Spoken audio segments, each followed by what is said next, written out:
Bonjour, bienvenue pour cette nouvelle présentation consacrée au 66e anniversaire de l'Agence pour la sécurité de la navigation aérienne en Afrique et à Madagascar, ASECNA. Le plan de la présentation est le suivant. Nous commencerons par l'historique, ensuite s'en suivront les missions de la SECNA, ensuite les comités des ministres et nous terminerons par le conseil d'administration. Historique. La SECNA est un établissement public international régi par la Convention de Dakar, signée en 1974, révisée par celle de Libreville, signée en 2010, disposant d'une personnalité juridique et jouissante de l'autonomie financière.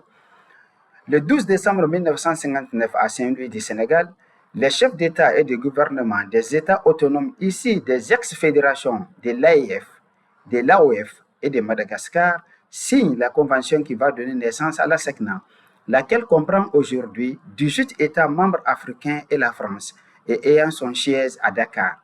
L'Agence pour la sécurité de la navigation aérienne en Afrique et à Madagascar, ASECNA, constitue, après plus d'un demi-siècle, un modèle achevé de gestion coopérative des espaces aériens.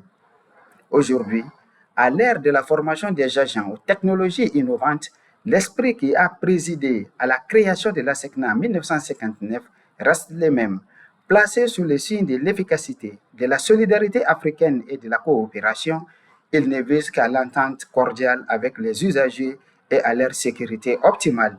Forte d'une expérience profondément enracinée dans l'histoire, la SECNA a donc tous les atouts en main pour aborder dans les meilleures conditions l'aviation civile du XXIe siècle avec toujours une exigence constante de qualité au service de la sécurité aérienne.